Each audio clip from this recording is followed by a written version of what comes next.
여러분 안녕하십니까? 라디오 전망대 송유라입니다. 이재명 대통령이 국무회의에서 국방부 기관지인 국방일보의 편집 방향을 두고 이례적으로 공개 질책했습니다. 신임 안규백 국방부 장관의 취임사에서 강조된 12.3 불법계엄과의 단절 메시지가 국방일보 보도에서는 아예 빠져 있다는 건데요. 비상계엄이라는 표현 자체가 아예 담기지 않았습니다. 대통령은 내란 관련 언급을 싹 뺐다는 것은 심각하다라며 안 장관을 향해 기강을 바로잡으셔야 할 것 같다라고 질책했습니다.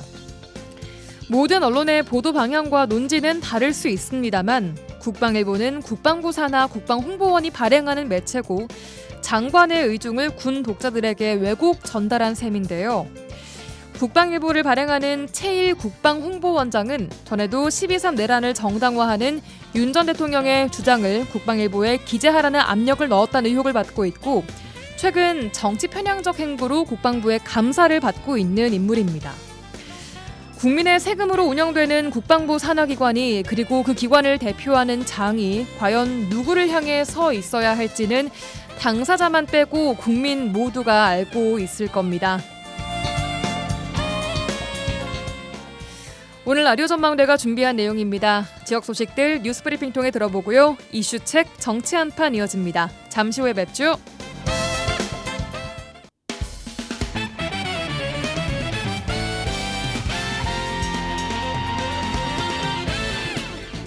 라디오 전망대가 7월 29일 화요일에 준비한 내용 출발합니다. 지역 뉴스부터 정리해보죠. 여성신문의 장봉현 기자 연결돼 있습니다. 안녕하십니까? 네, 안녕하세요. 장봉현입니다. 네, 안녕하세요.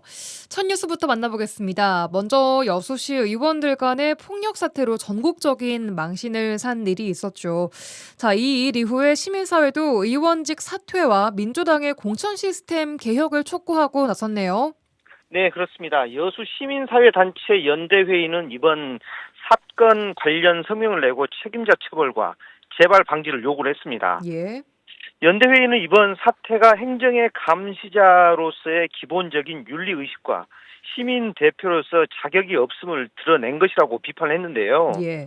또 이번 사태는 단순한 개인적 일탈이 아니라 시의회의 공적 경비가 사용된 공적 업무의 연장선에서 벌어진 폭력 행위로 어떠한 이유로도 정당화될 수 없다면서 연루된 의원들에 대해서 의원직 사퇴를 촉구를 했습니다. 예, 두 의원 모두 민주당 여수을 지역구 소속이던데 더불어민주당의 적극적인 시스템 개선도 필요하다 이런 지적이죠.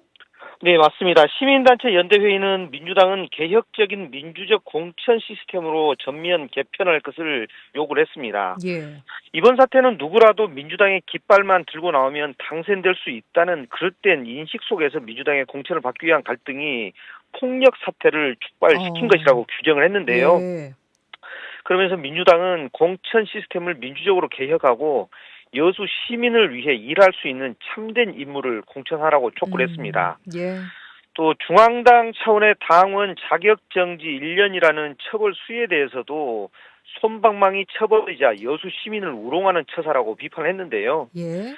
연대회의는 민주당은 인물 검증을 제대로 하지 않은 공천 과정의 책임을 인정을 하고 그동안 지지해준 시민의 신뢰를 회복하라면서 두 의원의 제명까지 요구를 했습니다. 예. 여수시 의회를 향해서도 비판을 했는데요. 이번 사건을 자체적으로 철저히 조사하고 징계해야 하고 철저한 조사와 함께 외부 전문가가 참여하는 공직윤리 감시 체계를 도입해서 재발 방지 대책을 마련해 달라고 주문을 했습니다. 예, 우리 지역뿐 아니라 전국적으로 좀 떠들썩했던 사건이고 대통령까지 관련해서 비슷한 사건들의 언급을 한 만큼 아무래도 이게 쉽게 그냥 넘어가기는 쉽지 않을 것 같아 보입니다. 네. 자, 다음 소식입니다. 동부권 지역민들의 10여 년 수건인 남해고속도로 순천만 나들목 통행료 폐지를 요구하는 목소리가 점점 커져가고 있다고요? 네, 맞습니다. 순천만 나들목은 순천 인월동에 설치가 됐는데 2012년 4월 남해고속도로 영암 순천 구간 개통에 따라 요금소 영업이 시작이 됐습니다. 예. 지난해 기준 하루 평균 7,100세대의 차량이 이곳을 이용을 했더라고요. 예. 하루 수입이 513만 원, 연간 18억 7천만 원에 달하는 요금이 징수되고 있습니다. 예. 이 구간은 순천 인월동과 해령 신대 지역을 통과하는 차량은 물론이고 여수, 광양 이쪽으로 운행하는 다양한 차량들이 주로 이용을 하고 있습니다. 예. 하지만 순천만 나들목 통행료 부과로 인해 우회도로인 순천 남승용로 등 도심 도로가 항상 교통 혼잡에 시달리고 있습니다.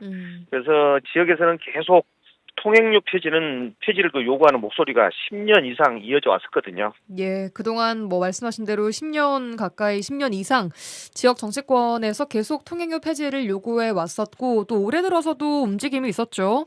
네, 맞습니다. 몇 가지 사례를 살펴보면 요금소 운용이 시작된 2012년 순천시의회가 통행료 징수 폐지를 요청하는 건의문을 국토해양부와 도로공사에 보냈었습니다. 예. 이후 2018년에도 남해고속도로 순천만 IC 통행료 폐지 촉구 건의안을 채택해서 정부와 도로공사 등에 전달했지만 계속 뜻을 이루지 못했고요. 네. 올해 들어서는 최근 열린 순천시의회 임시회에서 장경은 의원이 대표 발의한 통행료 폐지 촉구 건의안을 채택을 했습니다. 예. 전남도의회 역시 이듬해인 2013년 해당 구간에 대한 통행료 징수로 인한 교통체증 등 사회적 비용이 연간 70억 원에 달한다고 주장하면서 폐지를 계속 촉구를 했었고요. 또 같은 해 정치권뿐만 아니고 순천시도 통행료 수입보다 사회적 비용이 5배에서 6배 이상 발생한다는 점을 들어서 도로공사 등의 통행료 징수 폐지를 건의를 했었거든요. 예. 하지만 도로공사 측은 고속도로 건설에 투입된 재원의 막대함 또 다른 지역과의 형평성 문제 등을 이유로 통행료 면제를 거부해오고 있는 그런 실정입니다. 이 때문에 지역에서는 이런 문제 해결을 위해서 지역 국회의원이 적극 나서서 중앙정부 차원에서 해결해야 된다 그런 목소리가 나오고 있거든요. 예. 과거 보수정당 출신의 이정현 국회의원이 이 문제를 해결하기 위해서 노력한 사례가 있기 때문에 이재명 정부 출범에 맞춰서 지역 국회의원들의 더욱더 노력을 해야 된다 그런 겁니다. 그렇군요. 지난 10년 넘게 이런 목소리를 건의를 해왔지만 아직까지 한국도로공사에서는 여러 가지 형평성 등의 이유를 들어서 거부를 해오고 있다는 실정. 그리고 계속 폐지해야 된다라는 목소리는 점점 더 커질 것으로 보이네요. 자, 다음 소식입니다. 전남 바다가 고수온에 이어서 해파리까지 출몰하면서 비상이 걸렸네요. 네, 해양수산부는 어제 오후 2시를 기해 해파리 대량 발생 위기경보를 주의에서 경계로 격상했습니다. 예. 해파리 대량 발생 위기경보는 해파리 출몰 규모에 따라 관심, 주의, 경계, 심각순으로 발령이 되거든요. 예. 해파리 경계 단계가 격상됨에 따라 전남 어민들의 걱정도 커지고 있습니다. 예. 당장 해파리가 늘어나게 되면 조업에 차질을 빚을 수밖에 없거든요. 해파리를 어류 대신 낚시 바늘에 얽히거나 또 어망에 들어갈 경우에 물구멍을 막아서 어부를 끌어올리지 못하게 되는 등 어민 입장에서는 조업에 치명적이라고 합니다. 예. 전남 어민들은 앞서 해파리 예비주의보가 발령된 지난 6월에도 피해가 있었는데 수온이 상승하면서 우려는 더 커지고 있습니다.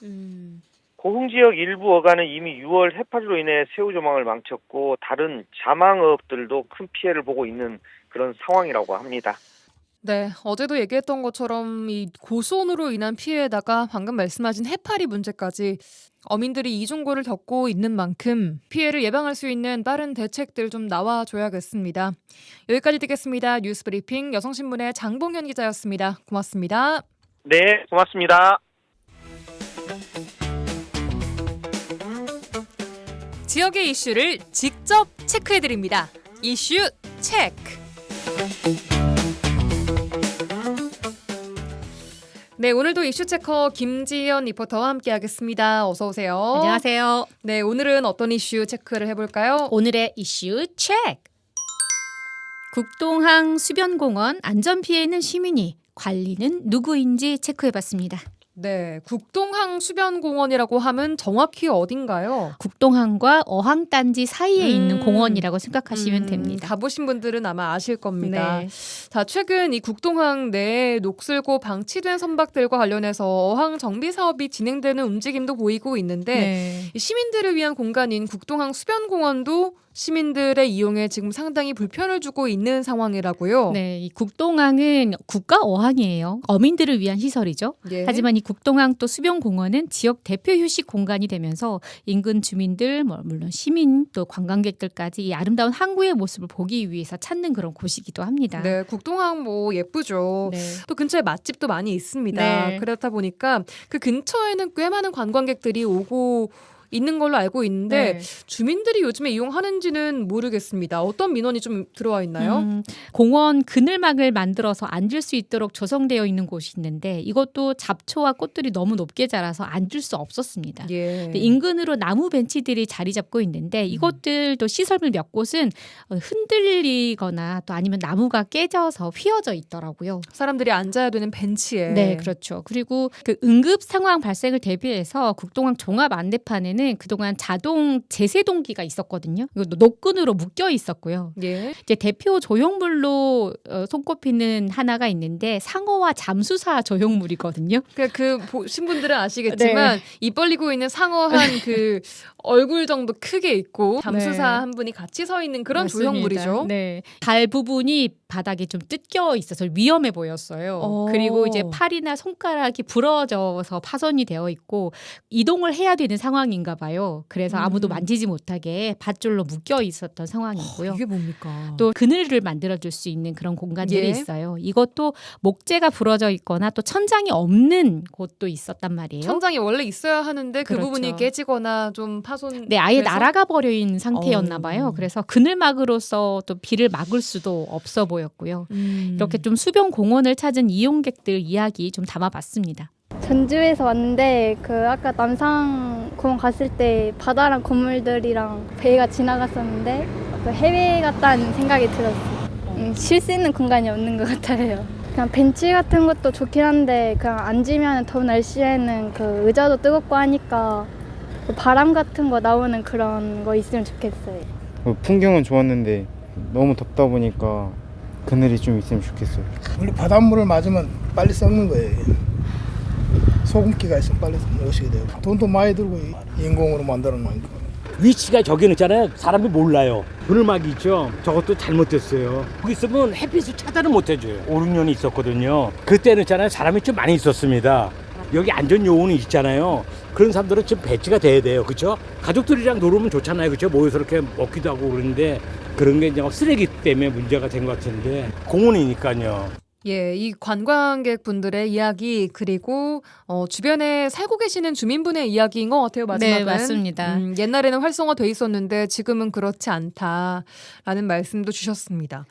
임명원 구조함의 또 위치 아까 좀 지적을 해주셨고 또 그늘막이나 여러 부분도 짚어주셨는데 네. 이제 가장 큰 문제가 공원 주변을 둘러싸고 있는 난간입니다. 바다와 바로 연결되어 있는 난간이죠. 네, 예. 이 공원 좀 더 안쪽으로 쭉 들어가서 이 모든 난간을 쭉 더 둘러봤는데 예. 만져보면 흔들리거나 또 뽑혀나간 곳들이 있어서 상당히 위험해 보였습니다. 근데 그 난간이 지금 흔들린다는 얘기예요? 그렇죠. 이 쓰러져 있는 난간들도 눈에 띄었고요. 이미 난간의 위험성을 알고 있었는지 10여 곳 정도가 뭐 위험하다라는 표시로 조금은 두꺼운 노끈이 있죠. 이걸로 다 감싸져 있더라고요. 쓰러져 있는 곳들도 있어요. 네. 위험이라는 글자가 표시되어 있는 건 아닌데 문제가 있다. 이렇게 그래서 노끈으로 묶어져 있다라는 좀 그런 표현으로 보였습니다. 기대다가 큰일 날라요. 예. 네, 하지만 또 끈을 묶어 놓았던 게 좀 오랜 시간이 지나 보였는데 이 원래 끈색이 하얗게 바래져 있더라고요. 그리고 어느 곳들은 또 이 끈들이 이제 삭아서 끊어져 버려서 끈 한쪽이 풀린 채 바람에 날리고 있는 그런 곳들도 있었습니다. 그러니까 이게 문제가 어제 오늘 문제가 아닌데 정말 오랜 시간 동안 방치돼 있었다라고 해석이 됩니다. 네. 네, 그래서 전반적인 안전 위험성을 좀 점검해볼 필요도 있어 보이고 노후화가 돼서 위험해졌다면 이걸 당연히 교체해야 되는 거 아닌가 싶은데요. 이 국동항 수변공원이 2013년에 조성됐어요. 10년이 넘었군요. 네, 그 당시 그 어죽 자원에 감소되고 또 어항 시설들도 노후화가 됐기 때문에 다 재정비해보자. 그러면서 방파제부터 뭐 주차장, 도로, 공원 이런 광장까지 그때 시설이 갖춰졌는데요. 2013년에 네.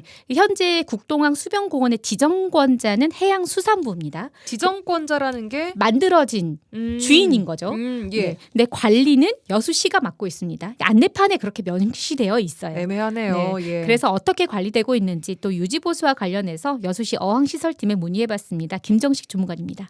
저희가 관리를 안 하고 있는 건 아니고요. 풀 무성하고 그런 거는 8월 달에 이제 계획을 잡아놓고 있었어요. 전체적으로 이제 조사를 해서 8월 달에 이제 제초를 할 계획이고, 데크나 난간, 조형물 이런 거는 사실은 이제 저희가 그 기본 시설 같은 뭐 난간이나 이런 거는 해수청에다가 그 요청을 합니다. 그걸 보수를 해달라고 요청을 해서 해수청에서 이제 그거를 처리를 해주는데, 조형물 같은 경우는 이제 저희가 한번 요청을 하고 그랬었는데도 이제 해수청에서는 이제 반려를 했어요. 그런 것들은 이제 자기들이 해줄 수가 없다고. 저희는 관리만 하는 관리청이고, 이제 해수부가 이제 그거를 소유하고 있는 건데, 난간 같은 경우도 이제 요청이 돼 있었는데 지금 좀 사업을 모았다가 처리를 할 계획인가 봐요. 그것 때문에 조금 늦어지는 것 같고요. 그래서 지속적으로 이제 그 요청해야 될 거는 요청하고, 반려되는 거는 이제 협의를 해야 될 것 같거든요.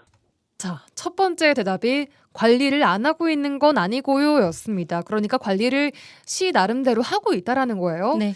해수청의 입장도 들어봐야 될 것 같아요. 네, 해수청의 입장은 명확했습니다. 국동항은 국가항으로서 개발까지만 담당을 하고 있다. 이 개발 이후 유지 관리는 여수시와 항구어촌어항공단, 그러니까 지자체와 항구어촌어항공단이기 때문에 오해가 없어야 한다라는 입장이었는데요. 손승환 주무관입니다. 국가 어항으로 지정돼 있는, 그러니까 국동항 같은 경우에 개발에 관련된 부분만 저희 해양수산부 국가에서 담당을 하고요. 그 이외에 있는 시설물들에 대한 유지 관리나 이렇게 보수 같은 것들 있지 않습니까? 일상적으로 발생하는 그런 부분은 지자체나 저기 한국어촌어항공단 쪽에서 유지 보수를 하고 있거든요. 어촌어항법 35조에 명확하게 명시가 돼 있습니다. 어항관리청이라는 곳이 지방자치단체라고 되어 있고, 한국어촌어항공단 같은 경우에는 어항 시설물 중에 기본 시설로 명시되어 있는 뭐 부장교라던가 뭐 아니면 저반 시설, 방파제 뭐 이런 시설물들에 대한 이제 기본 시설에 대한 유지 보수, 그리고 안전 시설에 대한 유지 보수나 이제 추가 설치 이런 것들을 담당하고 있거든요. 해수청의 얘기는 또 다르네요. 네. 유지 관리는 여수시와 또 한국어촌어항공단이 해야 된다. 해수청은 개발까지만 하는 것이다. 결국에는 이 보수 관리 주체가 누구냐라는 건데 서로가 지금 아니라고 입장을 보이고 있는 상황이에요. 네, 혹시라도 안전사고가 발생할 경우에 그럼 거기에 대한 사고 책임은 누가 져야 하는가까지 이어질 수 있는 부분인데요. 피해는 고스란히 시민이 지고 있는 상황입니다. 네, 책임을 뭐 누가 지는 것에 대한지에 대한 게 아예 불분명한 상황인데, 관리 주체 중에 또 한 곳으로 언급된 항구어촌어항공단, 이 여기는 어떤 입장입니까? 항구어촌어항공단 서남해지사가 국동항을 담당하고 있는데요. 시설물이 처음에 누가 발주해서 만들었냐에 따라서 지자체와 항구어촌어항공단으로 나뉜다고 합니다. 예. 부잔교나 인명구조함까지 이런 해수청에서 만들었는지 지자체에서 설치한 건지에 따라서 관리 주체도 달라진다는 거죠. 예.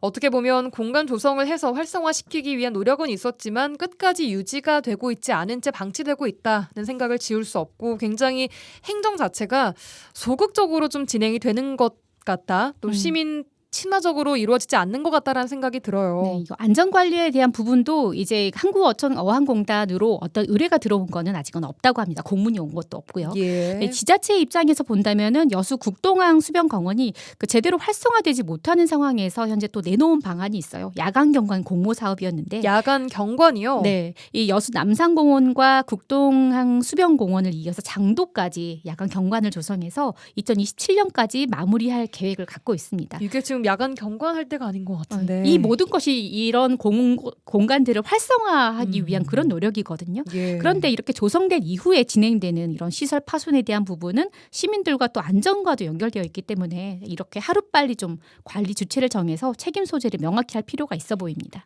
예, 한번 담당자들끼리 만나서 회의 정도만 해도 많이 해결되지 않을까 싶은 생각이 드는데 좀 안타깝습니다. 여기까지 듣겠습니다. 김지연 리포터와 함께했습니다. 고맙습니다. 고맙습니다.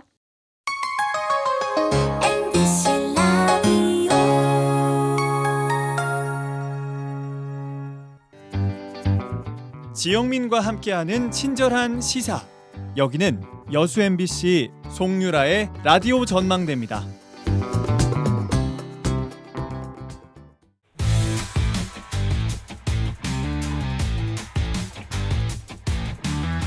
라디오 전망대 정치 한판. 네, 정치 한판 시작합니다. 더불어민주당 서동용 전 의원, 개혁신당 천하람 원내대표 두 분과 함께하겠습니다.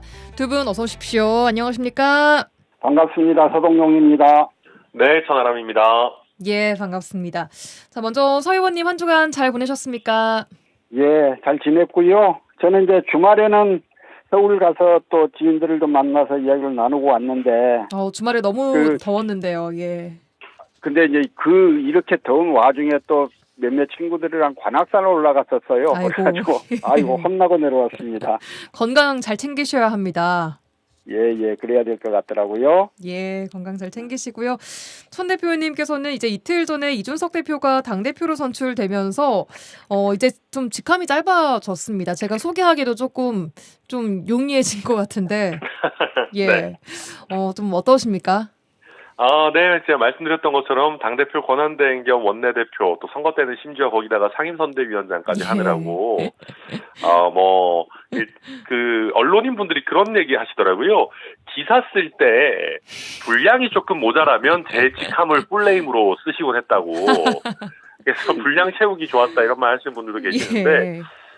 우선 그래도 좀 정상적인 당대표 체제로 돌아가서 기쁘고요. 또 지방선거가 얼마 안 남았기 때문에 이준석 대표 이런저런 호불호도 있고 또 이런저런 이슈들도 있지만 또 가장 국민적 인지도도 높고 또 그런 상황이다 보니까 본인이 지방선거를 책임지고 잘 준비해 보겠다 그런 각오여서 저도 응원하면서 또 같이 하려고 하고 있습니다.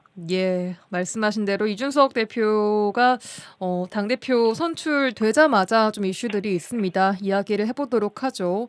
어제 개혁신당 새 지도부 임기가 시작된 첫날 이준석 대표에 대한 특검의 압수수색이 있었습니다. 천 대표께서는 재보궐 공천과 관련한 자료를 모두 제공을 했고 특검이 이 언론 플레이를 하고 있다. 망신주기식 수사다. 이렇게 말씀하셨는데 관련해서 입장 다시 한 번만 좀 짧게 정리를 해주실까요? 그러니까 아마 많은 국민들께서 윤석열 전 대통령 또 김건희 씨에 대해서 이준석 대표가 사실은 윤석열 대통령 임기 초부터 굉장히 많은 문제 제기, 특히 또 김건희 여사의 부당한 공천 개입이 구미시장이라든지 김영선 의원이라든지 여러 분야에서 있었다는 얘기를 이준석 대표가 가장 먼저 국민들께 알렸다는 거를 알고 계실 겁니다. 그래서 사실은 이준석 대표는 참고인의 지위에 있었고 오히려 굉장히 적극적으로 수사에 협조하는 상황 속에 있었는데 예. 특검이 출범하면서 어쩌면 이준석이라고 하는 정치인에게 약간 망신주기식으로 거의 형식적으로 들어온 고소고발을 이유로 해서 피의자로 전환하고 당대표 취임 첫날에 압수수색까지 들어왔거든요.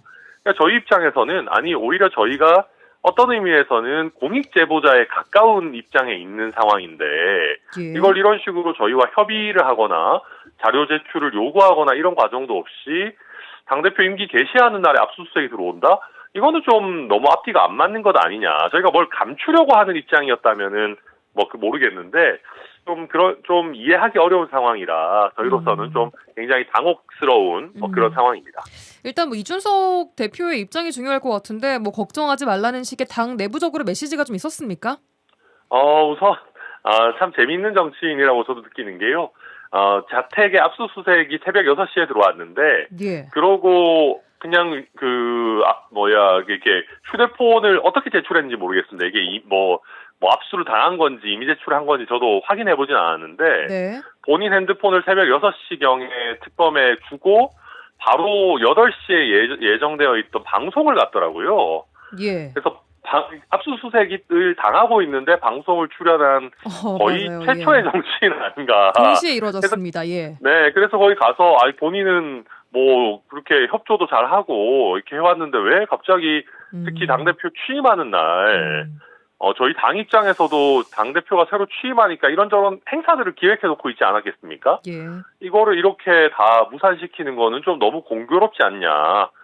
특검이 오해받지 않을 일, 오해받을 만한 일 안 했으면 좋겠다. 이런 메시지 내고 그랬는데요. 저희는 전혀 문제가 없을 거라는 거는 확신하고 있고, 다만 아마 앞으로 몇 달 동안 특검이 굉장히 또 본인들이 뭔가 성과를 내야 되고 여론에 보여줘야 되는 부분들이 있기 때문에 예. 그런 면에서 굉장히 좀 피곤해지지 않을까 알겠습니다. 걱정하고 있습니다. 예, 알겠습니다. 일단 개혁신당의 입장 먼저 좀 정리를 들어봤고요. 서 의원님, 이 특검은 명태균 씨와 관련해서 윤석열 전 대통령 부부의 공천 개입 의혹을 이제 이준석 대표까지 수사를 확대를 한 건데요. 법률가로서 이 특검의 수사 범위와 내용은 어디까지일 거라고 보십니까? 일단 이제 김건희 특검법이요. 예. 제2조에서 특별검사의 수사 대상을 정하고 있는데 그 11호에 봤더니 이제 김건희, 명태균, 건진법사 등 제21대 국회의원 선거, 2021년 재보궐선거, 제8회 전국 동시지방선거, 2022년 재보궐선거, 제22대 국회의원 선거 등에서 불법 허위 여론조사, 공천거래 등 선거 개입이 있었다는 의혹 사건. 이 굉장히 포괄적이고 망라적으로 지금 이 수사 대상을 정하고 있어요. 사실 예. 이렇게 이제 수사 범위가 법률로 포괄적으로 돼 있기 때문에 사실 특검으로서는 포괄적 수사가 가능하고 다양한 분야에 대한 수사는 가능하겠습니다. 예.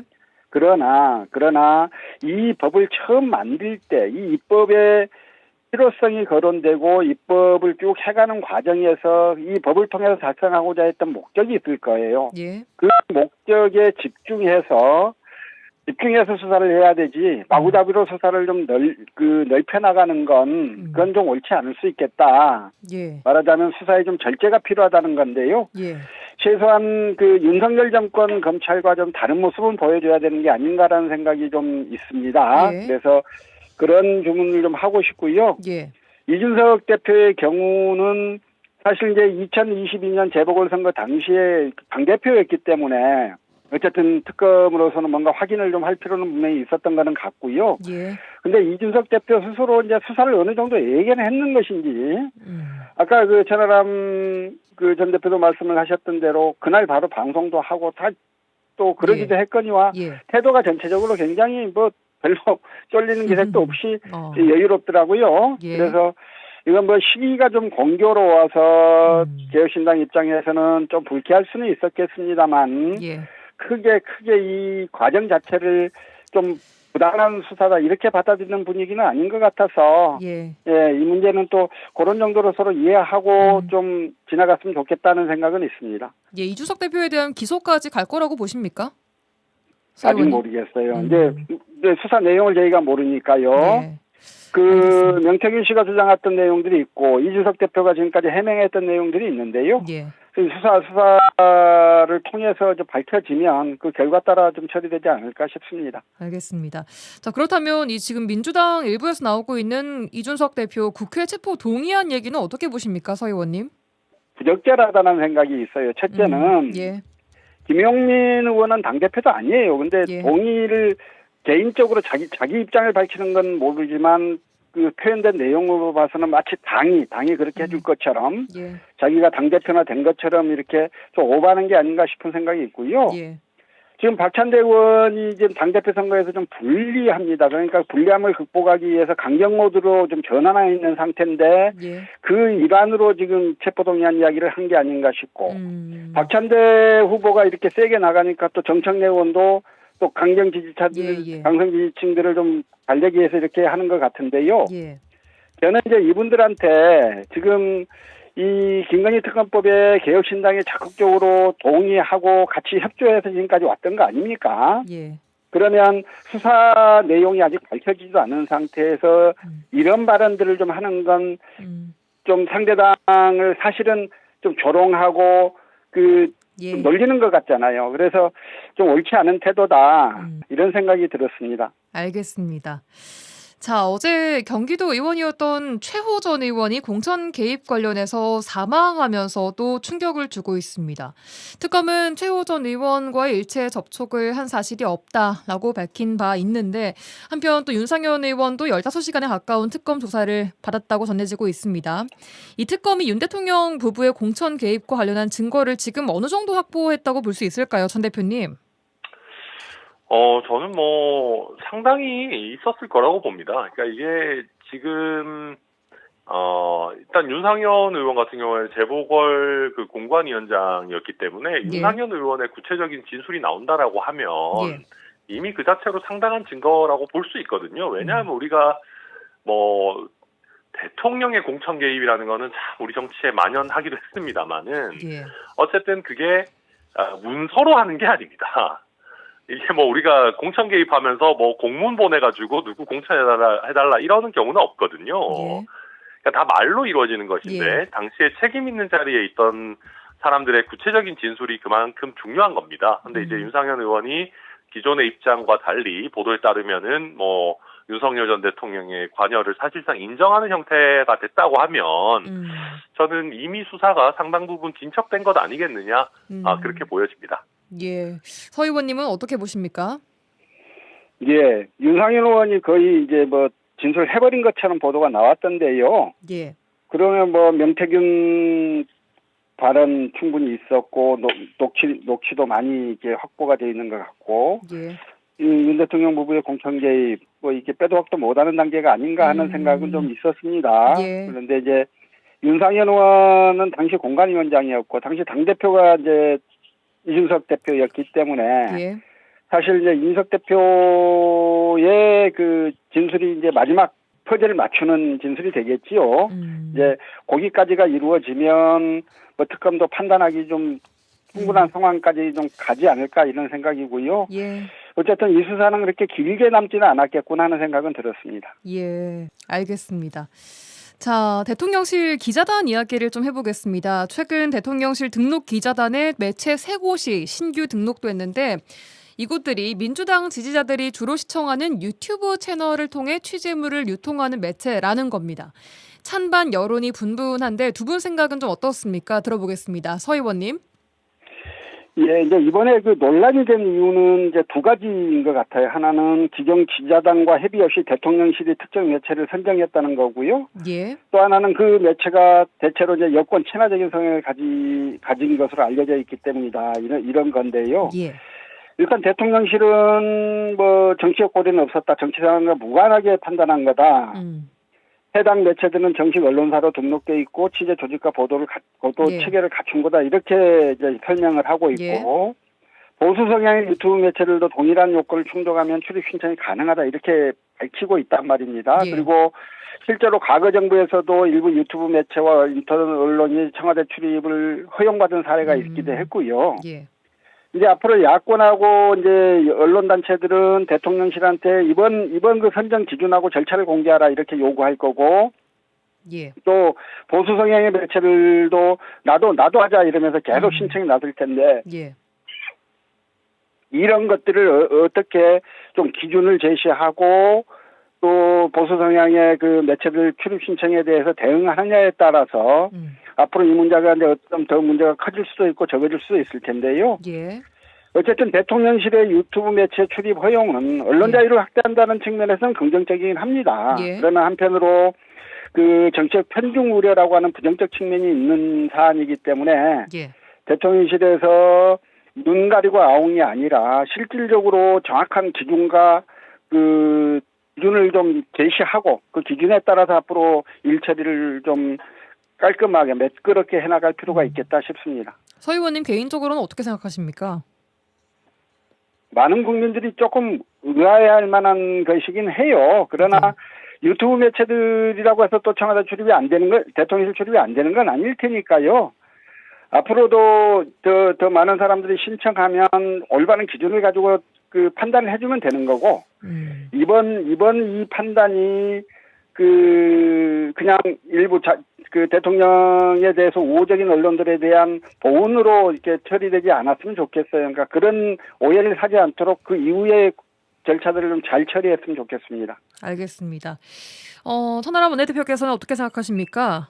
이게 이제 트럼프 대통령이 이제 본인 따라다니는 그 우파 유튜브, 소위 미국의 공화당의 친화적인 유튜브들 백악관 출입시켜주는 거랑 똑같은 지금 상황이거든요. 그러니까 저희가 정치 시사 프로 많이 나가보지 않습니까? 이게 딱 굉장히 기본적인 어떤 기준입니다. 뭐냐 하면 양쪽 내지는 다양한 진영의 사람들도 오는 언론이냐 아니면 오는 매체냐 아니면 한쪽 사람들만 전부 나와가지고 굉장히 강력하게 한쪽의 입장을 옹호하는 매체냐. 예. 예를 들면 뉴스공장 같은 경우에 TBS에서 김어준 씨가 진행할 때는 기계적 형평성을 맞췄습니다.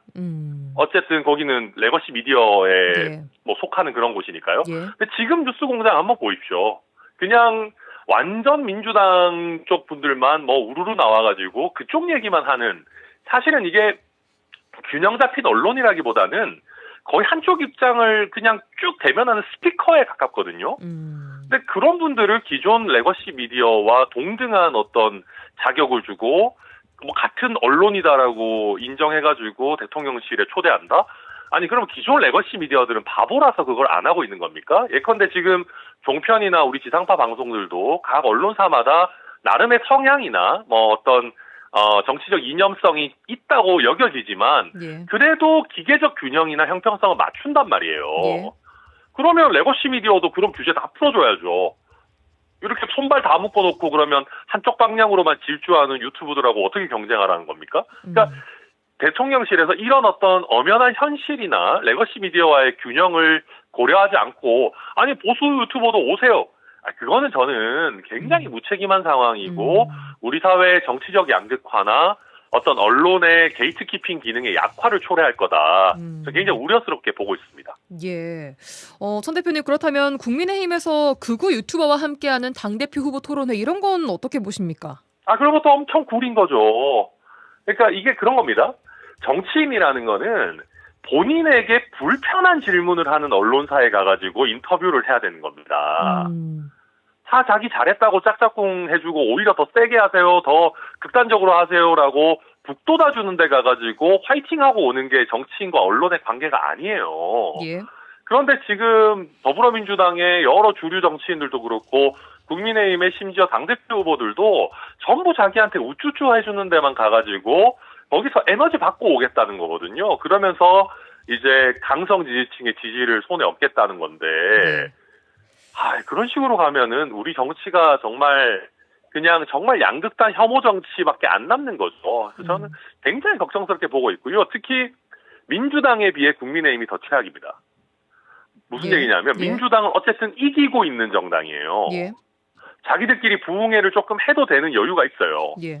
근데 국민의힘은 지고 있는 정당이고 이미 진 정당이면 부흥회를 할 게 아니고 나가가지고 확장을 해야 되는 정당이잖아요. 그런 사람들이 자기들끼리 강성 지지층의 품에 쌓여가지고 계속해서 그냥 뭐 자기들 편한 것만 하겠다. 그건 뭐 완전 뭐 폭망의 길로 가고 있는 거죠. 예. 국민의힘 상황이 더 안 좋은 상황이지만 대통령실 또한 좋은 소리만 듣겠다는 걸로 보인다라는 말씀이신 건가요?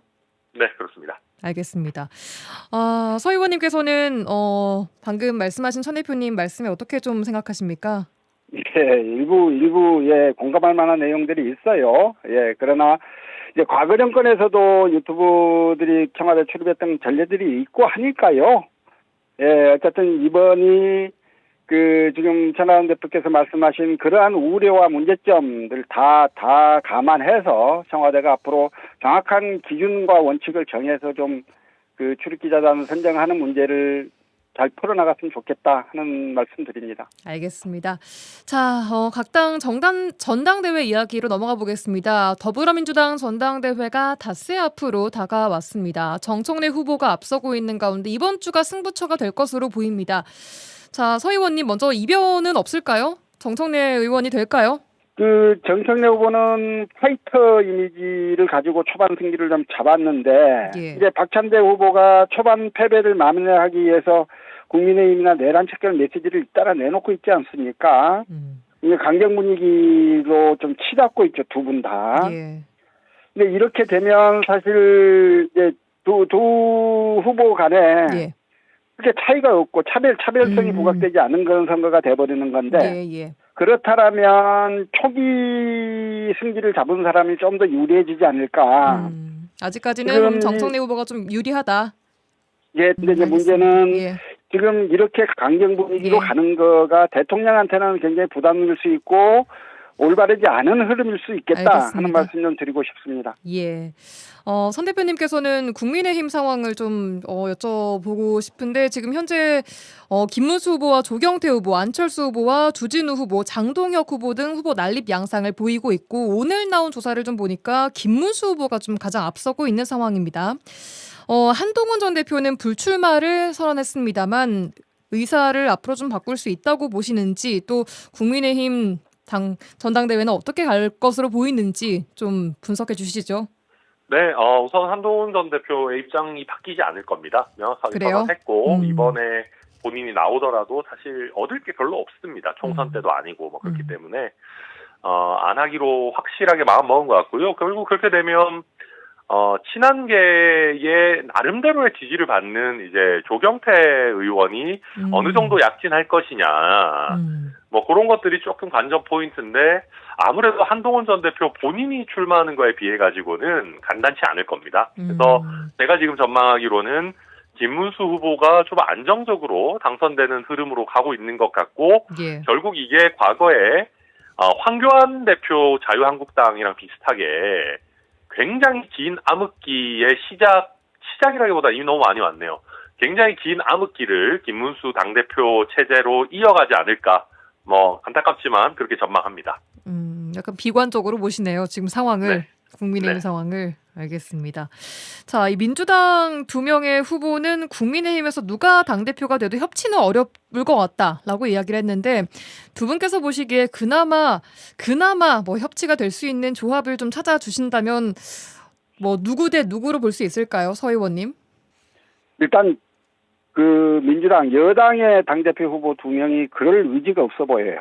협치를 할 의지가요? 예. 지금 정청래 의원은 당초부터 그렇게 치고 나갔고 박찬대 의원은 그래도 통합과 협치 이야기를 좀 하다가 분위기가 좀 해외 분위기가 생기니까 내란 척결 메시지를 막 내면서 강경으로 돌아섰단 말이에요. 이렇게 박차를 좀 가하고 있는 분위기예요. 예. 그렇죠. 그래서 둘 다 좀 이런 분위기에서 그 야당의 당대표가 누가 되든 간에 좀 손을 내밀기가 쉽지 않은 구도로 스스로를 자꾸 좀 그렇게 좀 멀어지게 하고 있는 게 아닌가 싶어서요. 예. 저는 뭐 지금 보기에는 그 협치가 가능할 조합이 잘 머릿속에 안 그려집니다. 그러게요. 두 분 다 지금 그럴 의도가 없어 보인다고 말씀하셨고 아까 천 대표님 예상하신 대로 김문수 후보가 당선된다면 그럼 이건 정말 극과 극이 되지 않겠습니까? 더욱 그렇죠. 더욱 그렇게 될 텐데 저는 다시 한번 강조를 드리지만 그렇게 되면 가장 부담스러워하고 가장 힘들어할 사람은 대통령이다. 예. 그래서 여당이 대통령의 국정 운영을 뒷받침하고 그 보조하는 그런 역할을 해야 된다고 보면 당대표가 계속 그 야당을 적대화하고 혐오하고 이런 메시지를 계속 내는 게 대통령한테 유리한 일일지에 대해서 깊이 고민해야 할 겁니다. 천 대표님은 어떻게 보십니까? 협치, 여야간. 네, 저도 뭐 서 의원님 의견에 동의하고요. 그래도 뭐 국민의힘에서 혹여 찬탄파라고 소위 하죠. 뭐 탄핵에 찬성했던 분들, 뭐 조경태 의원이라든지 안철수 의원이라든지 이런 분이 당대표가 된다라고 하면 조금은 그래도 협치의 가능성이 열릴 겁니다. 그런데 지금으로서 그럴 가능성이 조금 쉽지 않아 보이고 뭐 김문수, 장동혁 뭐 이런 분들이 당대표가 된다라고 하면은 일단은 탄핵부터 서로 보는 관점이 너무 달라지고 또 국민의힘 같은 경우에 좀 이상한 또 탄핵의 강에 빠지게 되는 거기 때문에 그렇게 되면 협치가 더 어려워지지 않겠나 생각합니다. 예, 알겠습니다. 자, 마지막 짧게 질문 드리겠습니다. 해수부 장관이 이제 취임을 했는데요. 해수부의 부산 이전의 중요성과 또 부산을 중심으로 한 해양수산 정책은 취임사에서 드러났습니다만 광양항을 중심으로 한 남부지역 해양 정책 좀 빠져 있다고 분석되고 있는데 광양항의 소외론 한 지지난주쯤 얘기를 저희가 한번 해봤었는데 앞으로 좀 어떻게 될 수 있을 거라고 보십니까? 천 대표님? 여수 광양을 잡아놓은 고기 취급하는 거죠. 이게 지금 해양수산부 장관 인선부터 시작해서 해수부 장관 메시지 또 해양수산부 부산 이전 이런 거 보면 지금 이재명 대통령은 부산을 잡겠다는 겁니다. 예. 다가오는 지방선거에서 부울경, 부산 지역에서 승리를 거둬가지고 거의 전국을 싹쓸이하고 또 그 동력으로 집권 2년차, 3년차를 더 강력하게 밀고 나가겠다라고 하는 거거든요. 예. 근데 문제는 대통령이 부산 잡겠다라고 하는 이거 하면서 여수 광양은 뭐 완전히 소외되는 분위기로 가는 것 같아요. 그래서 너무 우리 지역을 좀 잡아놓은 물고기로 생각하고 있는 거 아닌가. 물론 지지율 높게 나오는 건 맞지만은 예. 이런 식으로 대우해도 되는 것인가 저는 굉장히 걱정이 됩니다. 서 의원님 어떻게 생각하십니까? 저는 이번에 전재수 해양수산부 장관 취임사를 보면서요. 예. 부산을 해양강국의 거점, 교두보로 만들겠다라고 하는 마치 부산시장 출마사처럼 저는 생각이 들었어요. 그럴 정도로 완전히 부산항에 집중된 예. 거의 부산항 이야기만 하고 있는 게 아닌가라는 예. 생각이 들 정도로 좀 그런 생각이었는데요. 물론 이제 광양하고 부산항을 비교를 했을 때 광양항에 불리한 점들이 분명히 있습니다. 그건 어제 오늘 갑자기 만들어진 건 아니고 예. 오랜 정책 또 오랜 산업 기반과의 차이 뭐 이런 것들이 다 그 영향을 미쳐서 그런 차이가 생겼는데요. 예. 지금이라도 어쨌든 전체 항만 산업, 해운 산업의 균형 있는 발전을 위해서 광양을 어떻게 할 것인가에 대해서 정부가 더 답을 내놔야 합니다. 지금 이 상태 계속 가면 여수광양은 굉장히 힘들어질 수밖에 없고요. 이런 것들이 쌓이면 호남이 굉장히 정부에 대해서 좀 서운한 감정을 가질 수 있는 계기들일 수 있거든요. 그런데 예. 어쨌든 저는 정부가 균형 있는 해운 산업 발전을 위한 대책들을 지금은 이제 내놔야 되는 거다. 예. 그리고 우리 지역의 정치인들이 그런 걸 내놓도록 적극적으로 요구하고 좀 독려하는 그런 노력들을 해줘야 하는 거다 하는 생각입니다. 예, 알겠습니다. 자, 오늘 여기까지 들어야 될 것 같습니다. 정치 한판 더불어민주당 서동용 전 의원, 개혁신당 천하람 원내대표 두 분과 함께했습니다. 두 분 고맙습니다. 수고하셨습니다. 네, 감사합니다.